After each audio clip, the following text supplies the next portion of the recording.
I feel good. It's funny. We were both recording this a little bit later. Were coming in from Michigan, and I was coming back from Omaha, and we went out to Omaha to help Vice President Harris, and also to help Tony Vargas, who's running in the second district of Nebraska. He's a state senator. I guess I was told while I was there. I guess he's one of the top five targets to flip the seat, and I will tell you the energy was electric. We did four events. We did a NAACP event on Friday night when we got in. Then we went to three campaign specific events. First one was the canvas kickoff. We did it with Congress. It was Congresswoman Robin Kelly and Congresswoman Sharice Davis. And the energy, the number of people that showed up to canvas was just awesome. Then the second event was a Women for Vargas event luncheon at a coffee shop.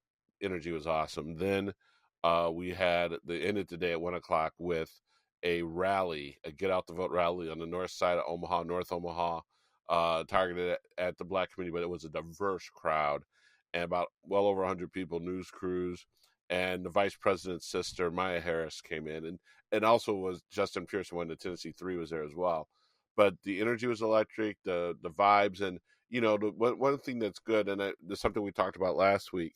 Whenever Democrats do rallies, when they do events, everything is with an eye towards organizing. So with the eye towards organizing, every event I was at, the event was great, but the event was great because of the energy.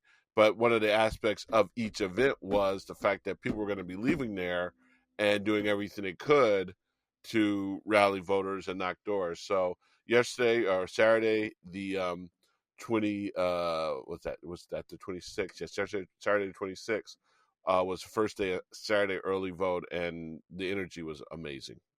So I mean, that's only one microcosm. Now, granted, driving some of the streets of Omaha, I saw a few too many Trump signs, but I noticed that unlike Chicago or in the suburbs, where a lot of us are going ahead and live in communities with either Republican or Democrat, there are a lot of communities or a lot of neighborhoods in Omaha in which there are both Trump and Harris signs. So make of that what you will. But it was a great trip. But the energy was there. But I mean, talk a little bit about what you saw when you were in Michigan. Yeah, I obviously saw Trump fan signs. Ironically, I saw some Trump pen signs, but the Pence part of it was cut off, so it just literally was half a sign that said Trump. I think the if I had to guess, I wasn't in Michigan in 2016 or 2020, so I certainly don't have it to compare. But the general vibe I'm getting when I was there, and from when I'm seeing Twitter, people who are canvassing in Pennsylvania, Wisconsin, Arizona, is there's just less of it. I don't know if they're maybe ashamed of it. They're still going to vote for him, but they won't put a sign out. But I don't think the enthusiasm is there as much. John and Kamala talked about it as far as the rallies, but factually speaking, I know we like to make fun of him. Factually speaking, his rallies are less energetic. He's boring.